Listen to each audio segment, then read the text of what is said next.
Ketika login Zoom, harap menggunakan identitas yang jelas dengan format angkatan_nama. Pastikan mikrofon dalam keadaan mute, kecuali jika mendapat arahan dari moderator. Disarankan untuk menghidupkan kamera, serta menggunakan background yang telah disediakan. Terkait absensi, akan dikirimkan 15 menit sebelum acara berakhir. Link akan di-share via Zoom Meeting, silakan absen 1 kali. Terima kasih. Assalamualaikum warahmatullahi wabarakatuh. Yang terhormat, Pembina CHARS, Bapak Profesor Dr. Hizir Sofyan. Yang kami hormati, pemateri webinar kita hari ini, Kak Medina Suhamazaya, serta seluruh peserta yang kami banggakan. Puji dan syukur kehadirat Allah Subhanahu wa Ta'ala yang telah memberikan kita kesehatan dan kesempatan sehingga kita dapat berkumpul di acara CHARS Webinar dengan tema Mastering Data Science, a Journey to Becoming a Data Scientist. Selawat serta salam kepada Nabi Muhammad SAW yang telah membawa kita dari alam kegelapan ke alam yang terang benderang seperti yang kita rasakan saat ini. Hadirin yang berbahagia, saya Askia Rahmah yang akan memandu acara kita hari ini.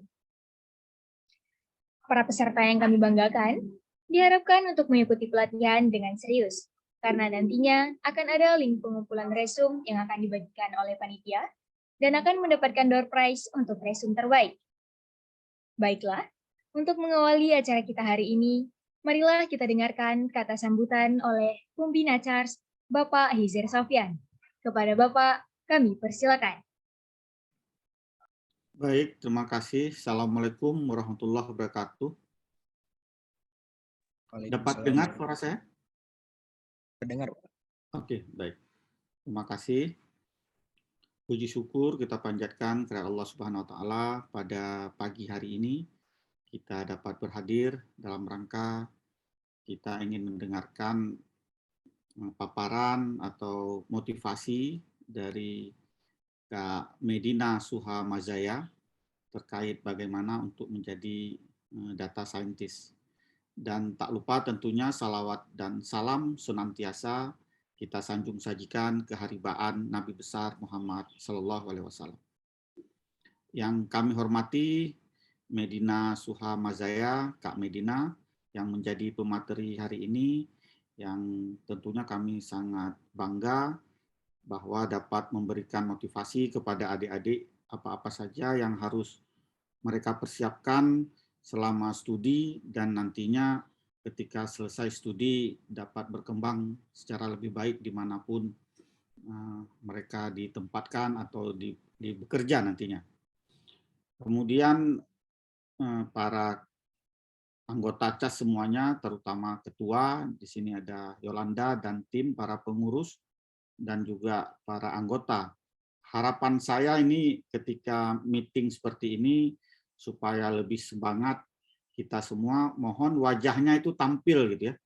Wajahnya tampil dan lebih bagus lagi jika ada background-nya, sehingga nanti waktu ada foto bersama, mungkin nanti diawali foto bersama karena saya tidak bisa sampai akhir juga kegiatan hari ini, jadi ada foto bersama nanti juga nampak dengan baik, ada background-nya juga gitu. Baik, kita tentunya ini terima kasih ya kepada MC yang sudah membawa atau membuka acara pada hari ini, dan kegiatan-kegiatan seperti ini kita akan sering kita lakukan dan nanti juga MC-nya nanti tukar-tukar ganti-gantian sehingga semua dari kita anggota CHAS ini punya pengalaman dalam berbagai bidang, baik itu dalam bidang manajemen, manajerialnya, organisasinya. Kita dalam organisasi CHAS ini menjadi MC misalnya, menjadi yang mengoperasikan Zoom, menjadi bagian yang mengorganize kegiatannya dan semuanya, sehingga kita punya pengalaman dalam manajemen. Dan juga kita baru saja kemarin misalnya ada pelatihan ya, ada pelatihan tentang desain grafis dan sebelumnya juga ada motivasi dari berbagai pembicara ataupun alumni dari statistika. Jadi harapan dari saya adalah semakin banyak aktivitas yang kalian ikuti dan itu akan menjadi modal besar bagi kalian nantinya ketika kalian lulus dari kuliah atau berkecimpung di dunia kerja. Dan hari ini topiknya ini sangat menarik karena memang ini khusus ke bidang kita langsung. Saya dalam berbagai kesempatan selalu menyampaikan itu sejak 2004 ya, sejak 2004 saya sampaikan bahwa bagi anggota ataupun mahasiswa, apakah itu matematik, ketika itu saya ketua jurusan, dan sekarang statistika saya sampaikan bahwa harus bisa coding. Yang kedua, harus bisa punya kemampuan bahasa Inggris yang baik.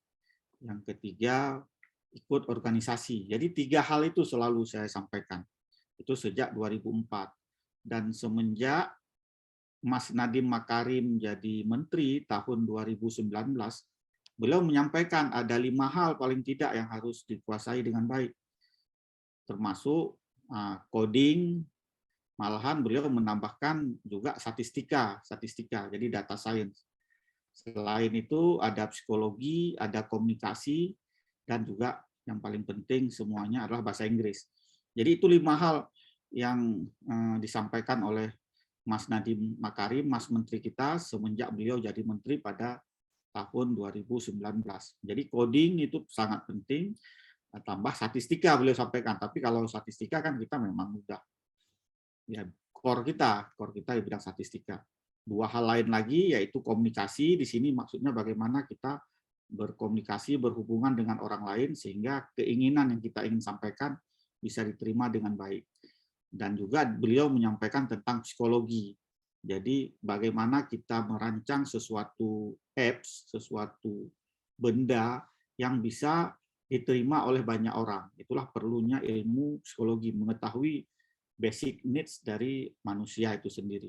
Jadi jangan sampai kita dah ciptakan barang yang sangat canggih, tapi tidak ada yang mau menggunakan. Apalagi sekarang kan kalian udah generasi Z ya, ada Z alpha, beta dan sebagainya, yang memang sudah penggunaan IT apps ini sudah sangat tinggi sekali. Jadi mudah-mudahan ya acara kita pada hari ini memberi semangat kita semua mempersiapkan diri secara awal bagaimana nanti berada ketika ke dunia kerja. Jadi ini ada mahasiswanya Kak Medina, ada yang dari angkatan 2022, 2021 ya, masih baru ya, tentunya perlu banyak hal yang dipelajari di peringkat awal, di tahap-tahap awal ini. Baiklah, dengan mengucapkan Bismillahirrahmanirrahim, maka webinar hari ini dengan resmi kita nyatakan dibuka. Kami akhiri, wabillahi taufiq wal hidayah. Assalamualaikum warahmatullahi wabarakatuh. Waalaikumsalam warahmatullahi wabarakatuh. Mungkin bisa foto bersama dulu, mungkin saya nanti. Tapi yang belum buka ini Zoom-nya dibuka.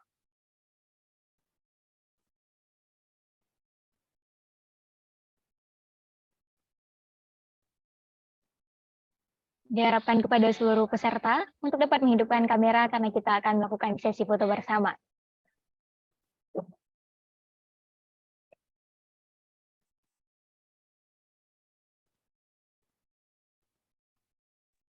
Dokumentasi akan diambil alih oleh panitia. Baik, dokumentasi akan dalam hitungan ketiga. 1, 2, 3. Yang 3 ya. 1, 2, 3. Saya charge. 1, 2, 3. Baik, terima kasih. Terima kasih kepada Bapak atas kata sambutannya. Hadirin yang berbahagia, webinar pada hari ini akan dipaparkan oleh pemateri kita, yaitu Kak Medina Suhamazaya. Kak Medina Suhamazaya atau yang sering disapa dengan Kak Medina ini merupakan seorang data scientist di IBTES Teknologi Tangerang Selatan, Banten. Kak Medina meraih gelar S1-nya di jurusan Statistika Universitas Syarif Kuala pada tahun 2021. Di tahun 2020, Kak Medina pernah menjadi salah satu mahasiswa magang di University Terengganu, Malaysia. Pada tahun yang sama juga, Kak Medina pernah menjadi surveyor di BPS Banda Aceh dan menjadi asisten laboratorium selama 3 tahun. Selain pengalaman kerjanya, Kak Medina juga aktif dalam berorganisasi di himpunan maupun di BEM. Kak Medina dibarengi dengan skill di bidang programming dan software seperti R, Python, SQL, SPSS, dan software-software lainnya.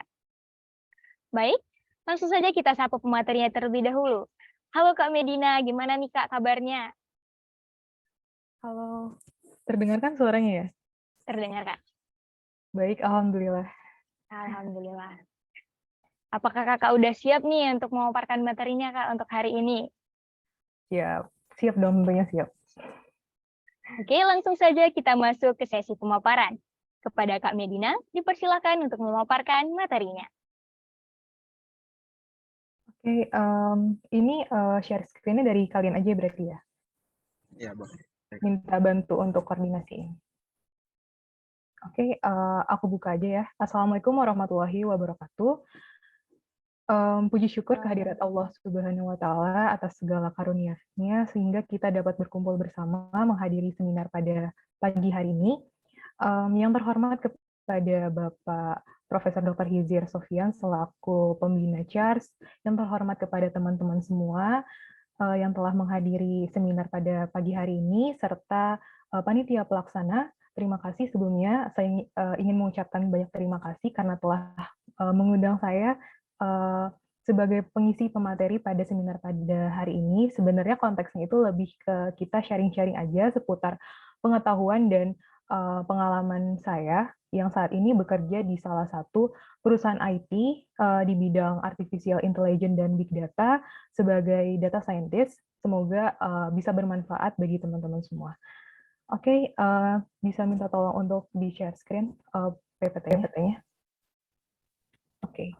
Oke, kita langsung aja. Tema pada materi seminar hari ini itu adalah Mastering Data Science, A Journey to Becoming a Data Scientist. Oke, next.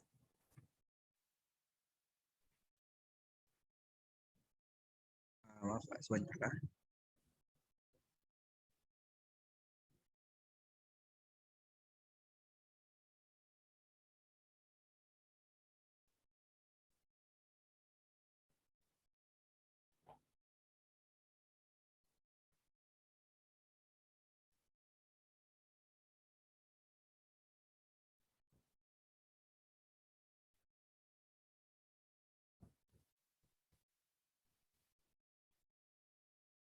Nah, jadi apa sih itu big data dan mengapa itu penting?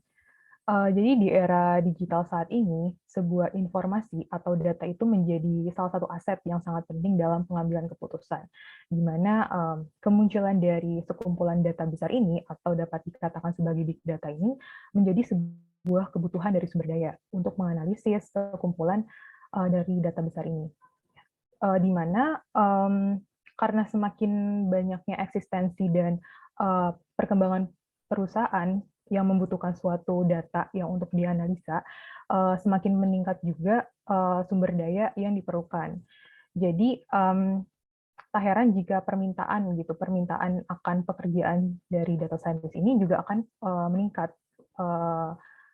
lonjakan meningkat juga terkait eksistensinya. Oke, next. Nah, menurut Thomas Davenport dan DJ Patel dalam Harvard Business Review, data science ini menjadi salah satu karir terpanas di teknologi di abad 21 ini, atau dapat dikatakan sebagai the sexiest job of the 21st century. Oke, next. Nah, sebenarnya apa sih itu data scientist? Sebenarnya banyak banget point of view pengertian dari data scientist, tapi di sini dikatakan bahwa data scientist itu menggabungkan 3 ilmu, diantaranya itu ada ilmu matematika, statistika, dan juga ilmu bisnis, di mana tujuannya itu menganalisa data dari suatu himpunan data, baik dari skala kecil maupun dari skala yang besar, dengan mengaplikasikan algoritma tertentu dengan tujuan menggali data dan mendapatkan pola data serta dapat melakukan prediction yang cukup akurat yang dapat membantu dalam pengambilan suatu keputusan dan dapat digunakan untuk membuat sistem dengan kecerdasan buatan atau dapat dikatakan sebagai artificial intelligence yang terus belajar dengan sendirinya. Nah, jadi dapat disimpulkan bahwa data scientist ini itu menggabungkan ilmu yang sangat kompleks, di antaranya itu ada computer science, ilmu matematika dan statistik, dan juga business knowledge. Oke, next. Nah, jadi skill apa aja sih yang harus dikuasai oleh seorang data scientist? Bagaimana skill set yang perlu dieksplor dan diimprove oleh seorang data scientist? Di sini pembagiannya itu ada berdasarkan skill teknis dan juga skill non-teknis. Di mana untuk skill teknis itu yang pertama itu programming, atau dapat kita katakan sebagai ngoding gitu ya. Di mana seorang scientist ini sangat diperlukan skill dalam programming ini karena dapat membantu dan mengelola data secara praktis dan efisien. Di mana umumnya itu bahasa pemrograman yang paling populer digunakan oleh seorang data scientist itu adalah Python. Jadi kalian itu perlu menguasai library Python yang umumnya digunakan seorang data scientist untuk menganalisa datanya. Nah, kemudian ilmu statistika. Ilmu statistika, matematika, dan juga probabilitas. Nah, ilmu ini sangat penting dikuasai oleh seorang scientist karena kita itu perlu menafsirkan analisa data dan kesimpulan yang akurat gitu. Tanpa adanya pengetahuan dari ilmu matematika, statistika, itu kita dapat salah gitu dalam menafsirkan analisa kayak gitu. Kemudian mahir dengan data tidak struktur. Nah, data scientist ini harus familiar dan memiliki pengalaman kerja dengan data-data yang tidak struktur.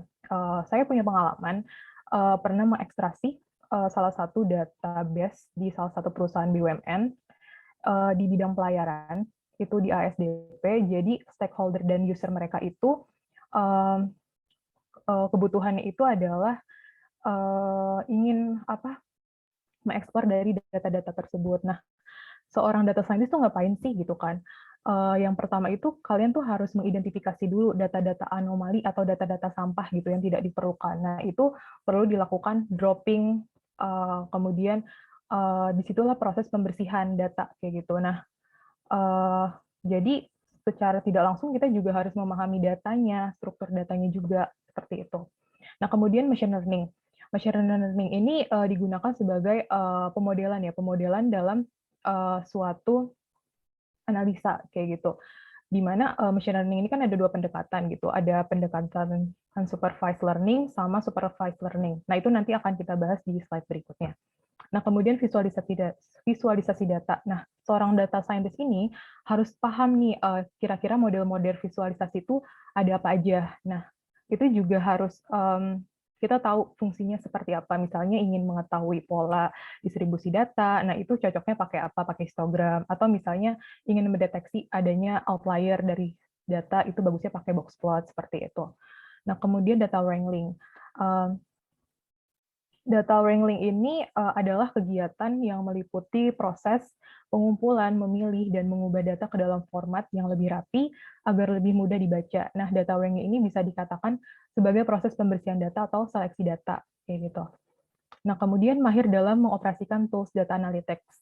Nah, tools data analytics ini ada banyak banget. Ada yang bisa klik atau drag aja, tanpa ngoding gitu ya, kayak misalnya contohnya Tableau, Power BI, kalau misalnya atau misalnya kita mau membuat visualisasi gitu ya, dengan bahasa pemrograman itu juga bisa pakai Python, R, atau bahasa pemrograman yang lain kayak gitu. Nah, kemudian manipulasi data. Manipulasi data ini adalah proses pengkategorian atau pengorganisasian data agar lebih mudah dibaca dan lebih terstruktur. Misalnya sorting data, transformasi data, dan lain sebagainya. Kemudian deep learning. Deep learning ini merupakan cabang dari machine learning yang menggunakan jaringan saraf tiruan atau neural network untuk mempelajari fitur data yang kompleks dan abstrak. Nah, selanjutnya adalah memproses kumpulan data besar. Nah, selanjutnya adalah skill non-teknis.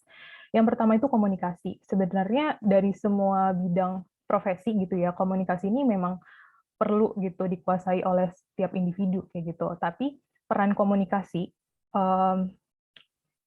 untuk seorang data scientist itu, kita tuh harus bisa melakukan storytelling dari hasil analisa kita kepada user atau stakeholder kita gitu. Apakah analisa kita ini bisa mendapatkan insight kepada perusahaan untuk pengembangan atau strategi perusahaan mereka kayak gitu. Jadi komunikasi itu sangat penting banget.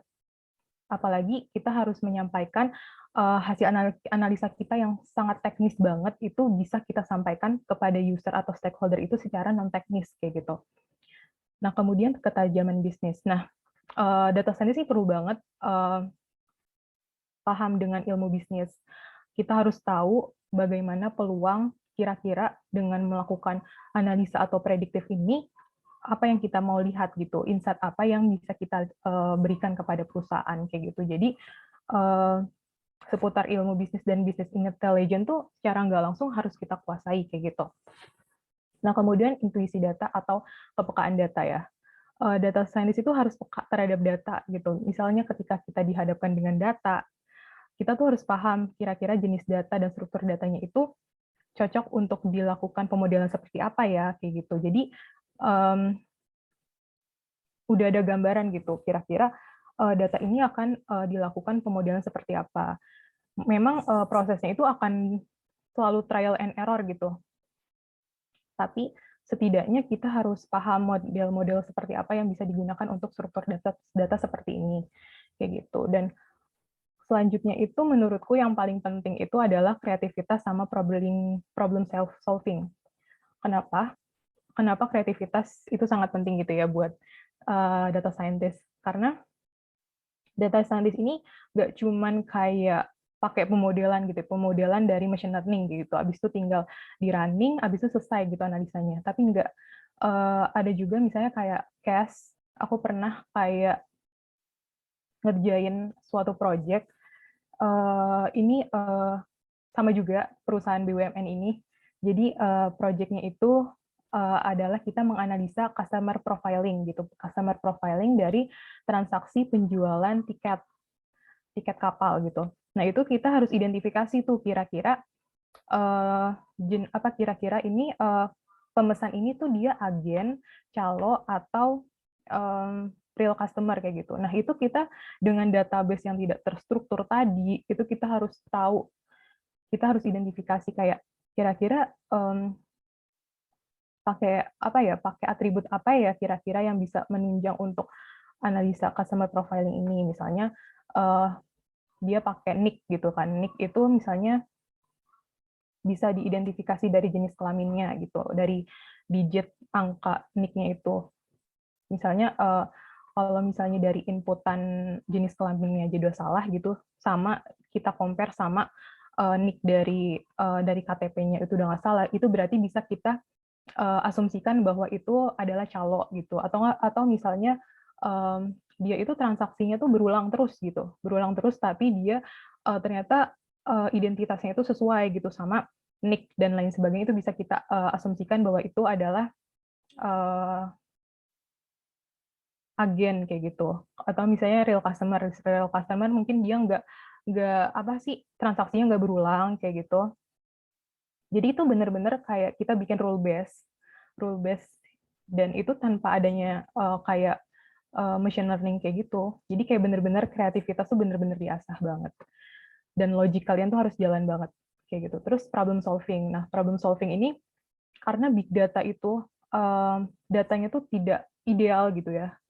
Kita harus kayak putar otak gitu dan cari cara selain transformasi itu diapain ya gitu datanya biar analisanya tuh bisa lebih baik, lebih bagus kayak gitu.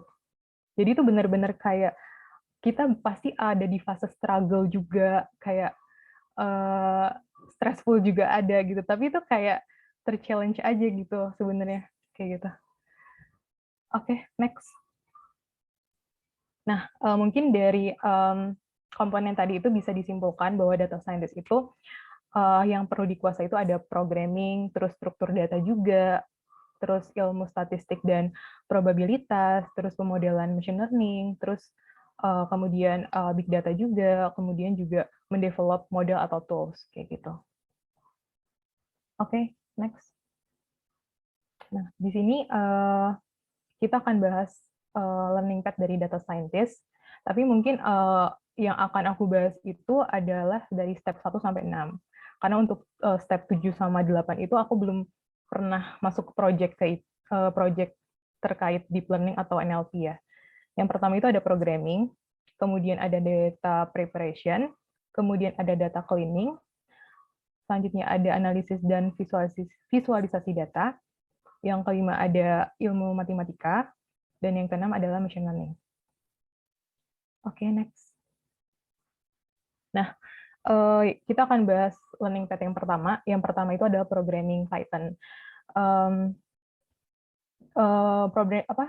Python ini memiliki beberapa library gitu yang banyak digunakan di bidang data scientist. Di antaranya itu yang umumnya sering digunakan itu ada NumPy, Pandas, Seaborn, Matplotlib, dan juga scikit-learn.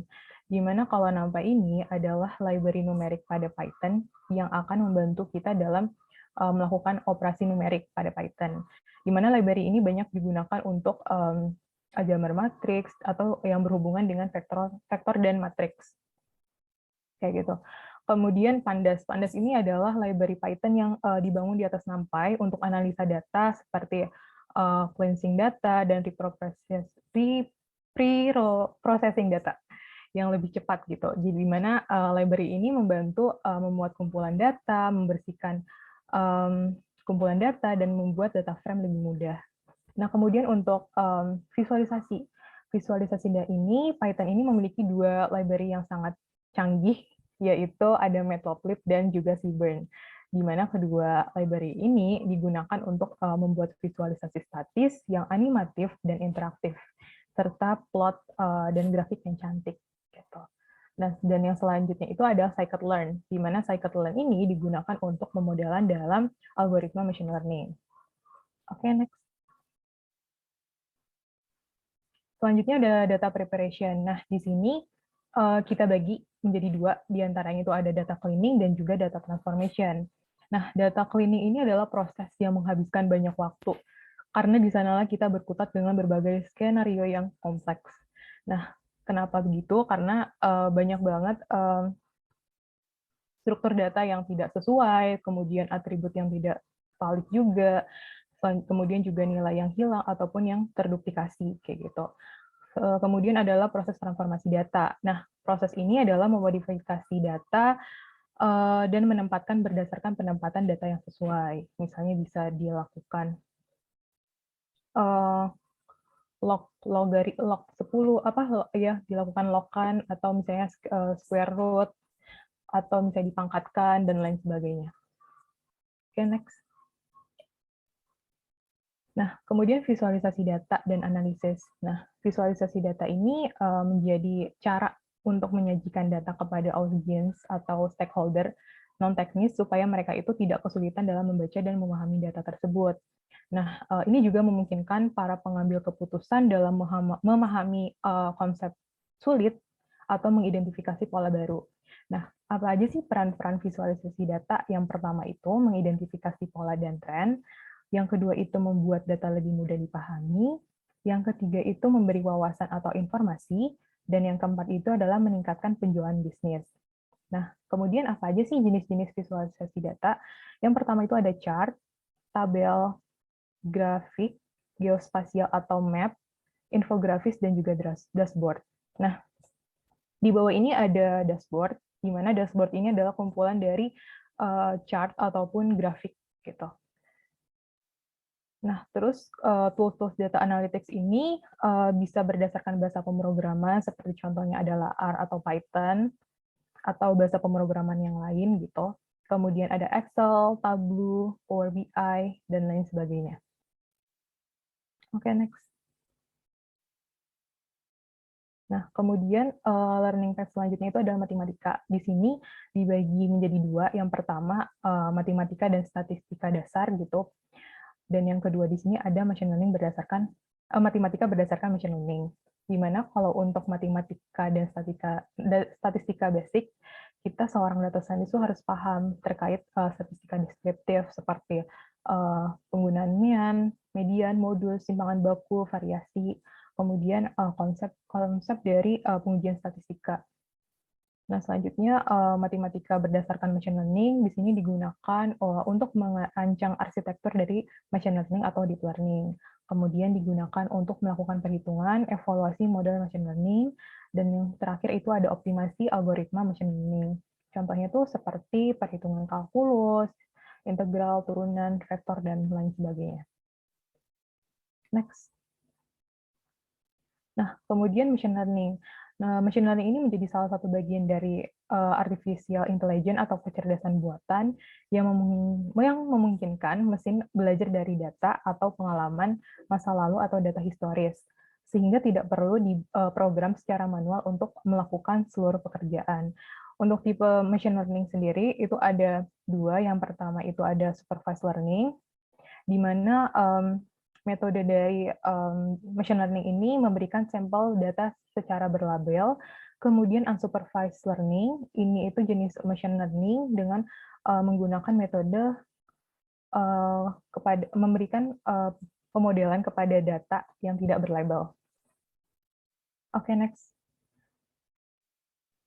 Nah, untuk penerapan dari machine learning sendiri, yang pertama itu ada supervised learning, di mana model ini itu dilatih menggunakan dataset training dan diawali untuk melakukan klasifikasi atau prediksi sesuai dengan output berapa data yang berlabel sudah ditentukan sebelumnya berdasarkan pola yang ada dalam data training. Nah, contohnya itu seperti klasifikasi dan juga regression. Untuk metode dari klasifikasi itu seperti decision tree, random forest, regresi logistik, naive Bayes classification, nearest neighbors, dan lain sebagainya. Nah, selanjutnya ada unsupervised learning, di mana algoritma ini menemukan pola tersembunyi dalam data tanpa perlu campur tangan manusia gitu, seperti contohnya itu seperti K-means clustering, jadi tanpa adanya pengawasan gitu. Kalau misalnya supervised learning itu dia perlu adanya pengawasan atau data history sebelumnya kayak gitu. Oke, next. Nah, kemudian scope dari bidang data scientist tuh ada apa aja sih? Sebenarnya tuh scope dari data scientist tuh sangat luas banget gitu ya. Bisa masuk di bidang transformasi, kesehatan, kemudian juga bagian penjualan, kemudian industri juga, dan lain sebagainya. Nah, sebagai contoh misalnya di bagian penerbangan. Bagian penerbangan itu perlu banget seorang data scientist di mana perlu memprediksi adanya keterlambatan maskapai penerbangan gitu. Nah, fungsinya itu ya kalau misalnya kita sudah memprediksi adanya keterlambatan, kita juga bisa menginformasikan kepada penumpang juga kalau misalnya akan adanya keterlambatan di jam sekian. Nah, kemudian misalnya di bidang olahraga, nah kita juga bisa merekomendasikan gitu pemain terbaik dari permainan histori mereka sebelumnya kayak gitu. Nah, kemudian misalnya di bidang industri, nah kita bisa memprediksi adanya kerusakan mesin atau misalnya memprediksi harga komoditas gitu ya, harga komoditas yang tujuannya itu ya untuk membantu kegiatan operasional suatu perusahaan kayak gitu agar lebih efektif dan efisien kayak gitu. Nah, selanjutnya itu juga bisa di bidang e-commerce. E-commerce misalnya kita bisa merekomendasikan kepada pembeli gitu ya, kepada pembeli kira-kira produk apa yang bisa sesuai gitu kepada kebutuhan seorang pembeli tersebut kayak gitu. Banyak sih scope dari data scientist. Next. Nah, kemudian langkah-langkah belajar data scientist tuh apa? Gimana sih Kak gitu kan? Gimana sih mau start gitu? Yang pertama itu kalian tuh harus cari motivasi belajar gitu. Pertama, kalian tuh niatin dulu kira-kira kalian itu passion nggak sih gitu bekerja dengan scope dengan data besar, kemudian dengan scope yang kalau bisa tuh kalian ngoding kayak gitu, ngeprogram suatu analisa kayak gitu. Memang kalian akan berada di fase struggle atau apa gitu. Tapi kalau misalnya kalian misalnya kayak mungkin kayak stressful atau apa, kalian harus cari alternatif lain gitu ya untuk mencari motivasi itu kayak gitu. Nah, kemudian kuasai skill fundamental. Nah, skill skill ini tuh sangat penting banget gitu karena untuk menunjang seorang data scientist. Jadi kalian tuh harus explore skill set dari data scientist. Minimal tuh kalian ada willing to know lah, kayak keinginan untuk tahu kayak skill-skill yang bisa menunjang seorang data scientist itu apa aja sih. Harus pinter ngoding gitu kan. Nah, itu harus kalian asah juga kayak gitu. Nah, kemudian pelajari tools untuk pemula. Itu perlu juga untuk menunjang seorang data scientist dengan melakukan dengan ya untuk menganalisa kayak gitu. Tools-toolsnya yang tadi sudah dijabarkan sebelumnya kayak gitu. Nah, kemudian belajar komunikasi. Nah, mungkin tips dari aku kalian itu untuk mengimprove komunikasi kalian supaya lebih komunikatif gitu ya. Kalian tuh harus sering-sering membaca, kemudian juga sering-sering mendengar minimal kayak podcast atau misalnya kayak sering membaca berita, itu kayak secara nggak langsung tuh kayak menambah kosakata kalian gitu. Nah, kemudian ikuti kursus gratis gitu ya, minimal gratis sih. Sebenarnya banyak banget alternatif untuk belajar data scientist, bisa kalian secara otodidak ataupun ikut-ikut kayak bootcamp atau kayak course pelatihan gitu. Tapi memang aku menganjurkan harus mengikuti kayak bootcamp atau course kayak gitu sih, karena lebih terarah aja gitu. Kalau misalnya kalian belajar secara otodidak, itu tuh kadang nggak terarah. Jadi kalian kayak bingung sendiri gitu. Nah, tapi sekarang udah banyak sih kayak kayak lembaga-lembaga gitu yang ngadain course gratis kayak gitu. Oke, next. Oke, mungkin sekian dari pemaparan kakak. Semoga bisa bermanfaat buat kalian. Kalau misalnya ada pertanyaan dari kalian, dipersilakan. Terima kasih kepada Kak Medina untuk materinya yang luar biasa. Selanjutnya, kepada para peserta yang ingin mengajukan pertanyaan, dapat menggunakan fitur raise hand atau dapat berbicara ketika sudah dipersilakan oleh moderator, dan juga dapat menuliskan pertanyaan pada kolom chat di Zoom. Apakah ada teman-teman yang ingin bertanya?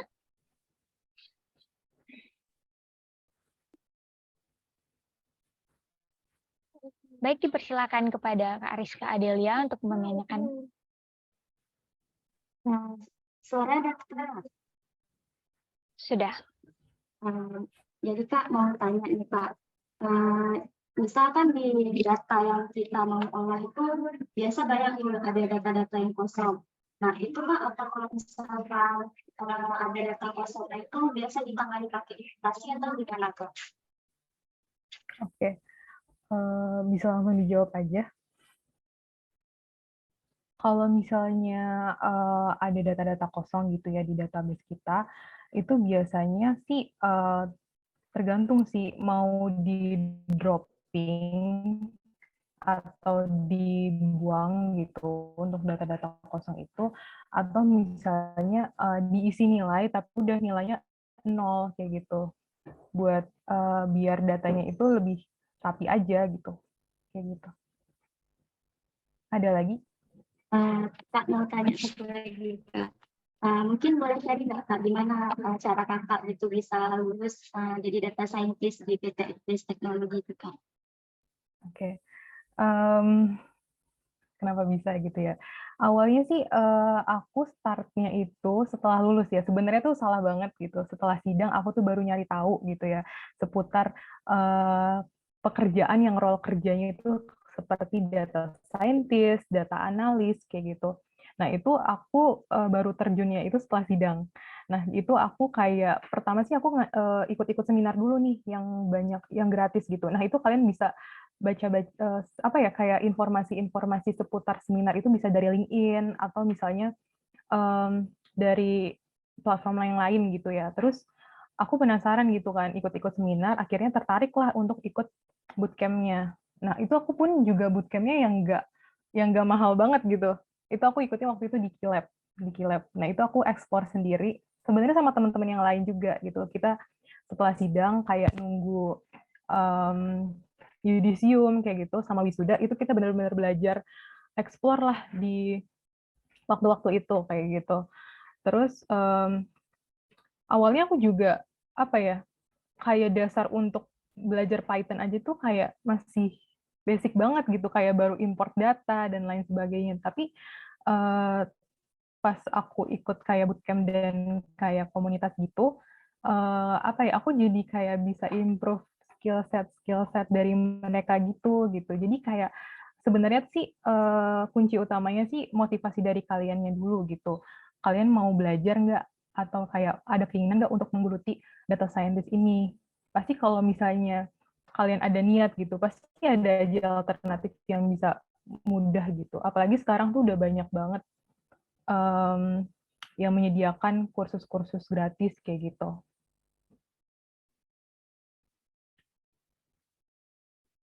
Oke. Bisa aja lihat. Masih banyak Kak, jawaban. Oke, iya, sama-sama. Baik, selanjutnya dari Muhammad Farid bisa langsung ditanyakan. Ya, sebelumnya apakah suaranya udah terdengar? Sudah, Farid. Oke. Jadi gini Kak, sesuai dengan apa yang telah Kakak sampaikan tadi, bahwa yang paling penting itu adalah kreativitas dan problem solving.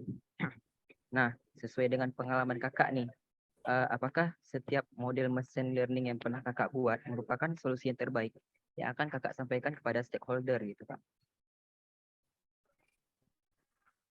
Solusi terbaik ya. Oke, aku langsung jawab aja ya. Sebenarnya banyak banget pertimbangan gitu ya, banyak pertimbangan ketika model kita gunakan gitu. Kita juga harus list gitu, setidaknya kekurangan-kekurangan dari model itu seperti apa gitu. Nah, apa sih, pasti dari hasil analisa tuh nggak ada yang pure langsung kayak hasilnya tuh bagus gitu, tapi kita meminimalisir gitu kesalahan dari model-model yang kita buat gitu. Jadi ya kita memilih model yang kebaikan modelnya tuh lebih baik gitu daripada model-model yang kebaikan modelnya tuh lebih kecil kayak gitu. Pasti ada proses trial and error juga kayak gitu, teman-teman. Oke. Oke, makasih Kak. Iya, sama-sama. Baik, selanjutnya kepada Kak Fatin bisa langsung ditanyakan, Kak. Baik, terima kasih Askia. Izin bertanya Kak, jadi menurut Kakak portofolio apa sih Kak yang harus dipersiapkan untuk kita melamar menjadi seorang data scientist? Oke. Terima kasih. Oh iya, aku lupa singgung ya. Penting juga biar apa sih kalian tuh bisa dilirik sama recruiter atau HRD gitu ya. Kalau mau apply ke perusahaan, itu memang harus kalian tuh harus ada portofolio tadi tuh, kayak bukti-bukti project apa yang udah kalian kerjakan kayak gitu. Terus ikut-ikut kayak bootcamp itu kalian kumpulin aja sertifikasinya itu. Jadi tuh kayak penunjang kalian juga kalau seorang fresh graduate untuk masuk gitu. Nah, terus seperti apa gitu ya portofolionya. Bisa jadi tadi kalian tuh ikut kayak bootcamp. Nah, kadang tuh bootcamp itu kadang tuh kayak kayak buat semacam tim gitu, tim project. Nah, itu tuh biasanya kayak buat belajar gitu. Nah, itu bisa tuh dari hasil-hasil project-project dari pelatihan-pelatihan tadi, itu bisa kalian buat portofolionya kayak gitu. Nah, itu bisa kalian share di LinkedIn kalian buat biar branding profile kalian tuh bisa kelihatan gitu sama recruiter atau HRD kayak gitu. Terus dari sertifikasi kayak gitu dari pelatihan tuh juga penting banget menurutku, karena sebagai bukti juga kayak gitu. Mungkin kalian memang harus ikut bootcamp atau pelatihan kayak gitu yang bisa menunjang kalian tuh membuat portofolio kayak gitu. Atau enggak memang bisa juga sih kalau kalian mandiri kayak gitu. Cuman itu tadi kalian tuh nggak terarah kayak gitu. Kalau misalnya kalian otodidak sendiri kayak gitu bikin. sebenarnya udah banyak sih, kayak misalnya kayak kalian bisa nge-crawling atau ngambil data di Kaggle gitu kan, kalian ekspor sendiri kayak gitu, terus kalian upload di GitHub kayak gitu, itu bisa. Baik, terima kasih Kak. Oke, sama-sama. Baik, selanjutnya kepada Kak Rahmadania. Bisa langsung ditanyakan.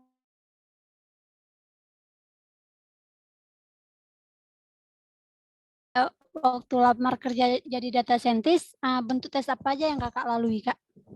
Oke, terima kasih atas pertanyaannya. Tesnya itu sebenarnya tergantung perusahaan ya, tergantung perusahaan mereka itu mau nge-hire. Sebenarnya data scientist itu scope itu banyak banget gitu. Kayak ada yang harus juga bisa apa ya, unggul di bagian programmingnya atau unggul di bagian analisanya. Nah, waktu itu tesnya itu, tes online itu yang pertama itu psikotes gitu, psikotes, kemudian ada kayak MTK dasarnya kayak gitu-gitu. Nah, terus juga ada di challenge, misalnya dikasih kasus gitu. Nah, kita disuruh kayak terus dikasih pertanyaan-pertanyaan kira-kira kalau untuk apa? Untuk melihat dari data ini kayak melihat apa ya? Kayak melihat penjualan bisnis semakin apa gitu kan. Itu kita bagusnya pakai chart apa gitu. Waktu itu sih aku sebatas ini sih, exploring data aja, exploring data sama mungkin mengatasi data-data missing value tadi atau data-data kosong kayak gitu. Lebih ke kalau di perusahaanku itu kayaknya waktu itu butuhnya itu untuk yang lebih apa ya, proses ini sih apa, lebih ke apa sih, prefer ke analisa datanya gitu. Jadi kayak gimana proses wrangling datanya gitu, merapikan datanya, itu sangat penting soalnya. Waktu itu aku belum ke step kayak machine learning atau pemodelan yang rumit kayak gitu, belum sih. Itu malah aku dapatkan setelah aku bekerja kayak gitu. Kayak proses. Terima kasih, Kak.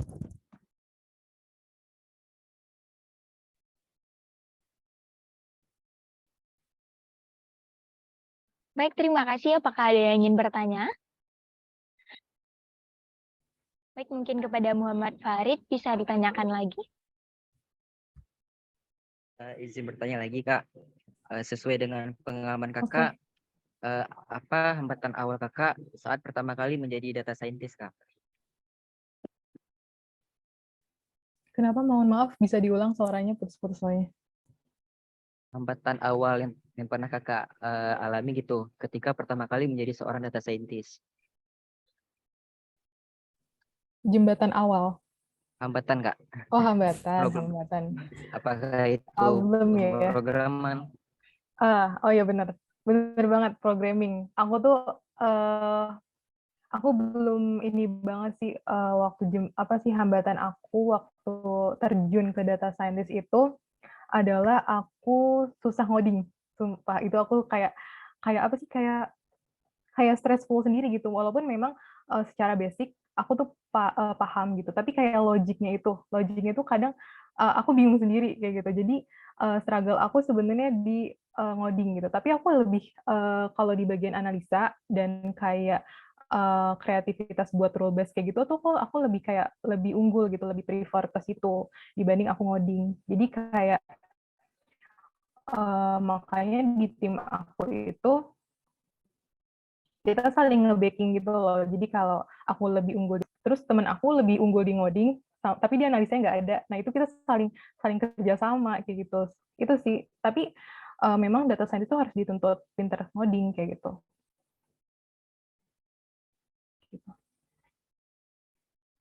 Terima kasih, Kak. Ya, sama-sama. Baik, dipersilakan kepada Norman untuk mengajukan pertanyaannya. Sebelumnya Kak, misalnya untuk perusahaan-perusahaan besar sekarang kan ada yang syaratnya itu bisa Power BI ya Kak. Iya. Itu apa sih berbeda dengan Tableau gitu Kak? Mohon maaf, tadi terputus. Maaf sekali lagi, sebelumnya Kak, mohon maaf nih ya, mau nanya luar dikit sebenarnya, perbedaan dari Power BI dengan Tableau itu apa sih Kak sebenarnya? Apa ada Oh, oke. fungsi-fungsi yang kayak Aku jujur, fungsi-fungsinya. Sebenarnya kalau tujuan Power BI sama apa sih? Power BI sama Tableau ya, itu sama-sama kayak buat visualisasi, exploring data secara visual gitu. Yang tujuannya memang bisa juga bikin dashboard dari kumpulan-kumpulan chart kayak gitu. Itu kita buat dashboard.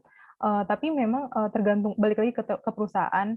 Nah, aku di perusahaanku kalau yang bagian Tableau dan Power BI itu lebih ke data analis. Jadi di perusahaanku itu terbagi lagi data scientist sama data analis kayak gitu.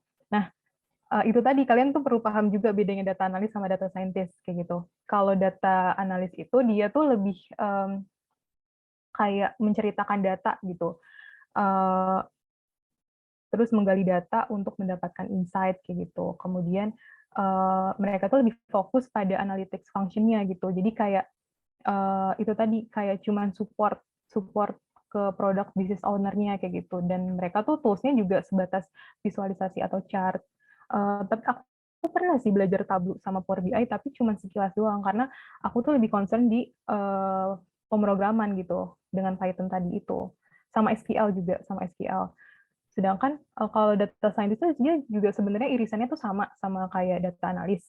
Cuman dia itu kayak ada job desk sendiri gitu, kayak mengembangkan model machine learning kayak gitu. Terus dia juga ada proses analitik prediktifnya gitu untuk mengidentifikasi tren di masa yang akan datang kayak gitu.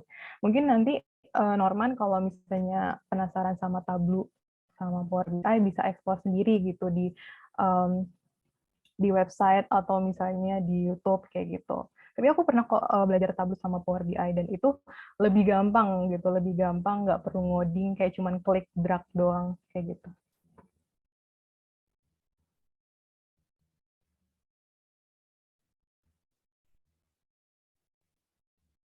Baik, kepada teman-teman, apakah masih ada yang ingin bertanya?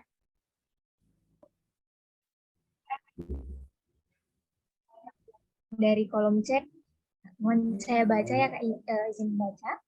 Izin bertanya Kak, untuk data yang berulang seperti data pelanggan yang sama itu, apakah dihilangkan atau gimana Kak? Karena kan bisa jadi pelanggan membeli barang dan jumlah yang sama. Jika dihilangkan, apa ada alasan tertentu Kak? Mungkin bisa langsung dijawab Kak? Oke.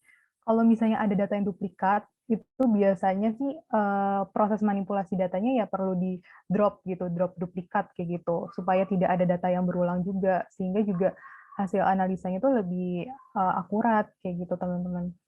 Jadi memang perlu dibuang gitu dengan syarat-syarat ya atribut-atribut yang digunakan ya sama gitu, duplikat kayak gitu. Baik, terima kasih atas jawabannya Kak. Kepada peserta yang lain, apakah masih ada pertanyaan?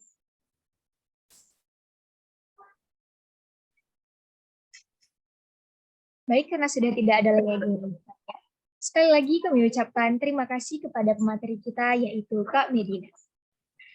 Nah, jadi dari webinar kita kali ini dapat ditarik kesimpulan berupa data scientist itu merupakan ilmu gabungan dari matematik, statistika,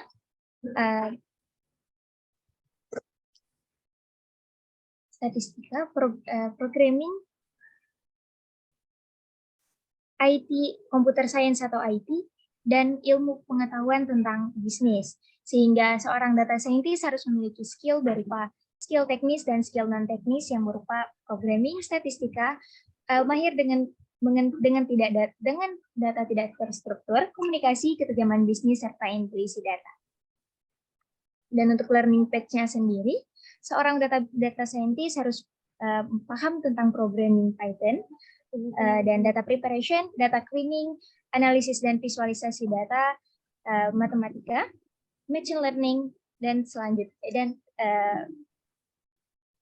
deep learning serta natural language processing. Acara selanjutnya yaitu sesi foto bersama. Kepada seluruh peserta diharapkan untuk menghidupkan kameranya. Kepada operator, dipersilakan untuk mengambil dokumentasi. Baik, dokumentasi akan diambil dalam hitungan 3. 1, 2, 3. Sekali lagi. 1, 2, 3. Gaya casnya dong. 1, 2, 3. Terima kasih. Terima kasih kepada operator. Dengan berakhirnya sesi foto bersama tadi, maka berakhir pula acara kita hari ini. Sekali lagi kami ucapkan terima kasih kepada pemateri dan seluruh peserta yang telah berhadir pada webinar hari ini. Saya Askia Rahmah, mohon maaf atas segala kekurangan dan terima kasih atas segala perhatian. Wabillahi taufiq wal hidayah. Wassalamualaikum warahmatullahi wabarakatuh. Sampai jumpa di webinar selanjutnya.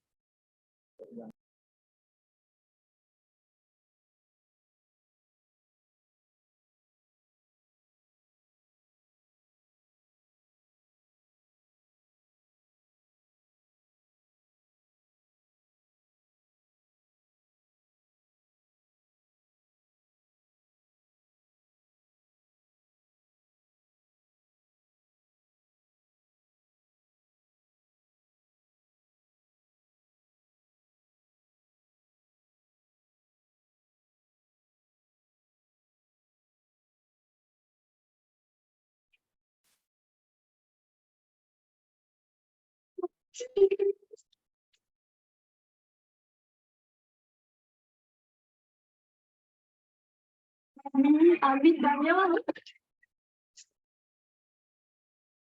Nanti kita petik lancar ini ya. Kan SCBD.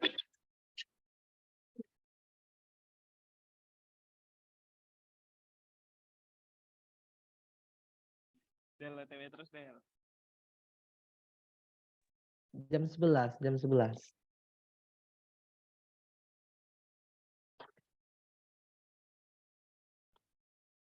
Udah bisa dibahas, siap-siap nih rokan. Udah hujan ya? Iya, hujan kayak gitu. Aduh Nia, tinggi kali hayalan Nia tuh. Akhirnya Udah kayak anak jaksel.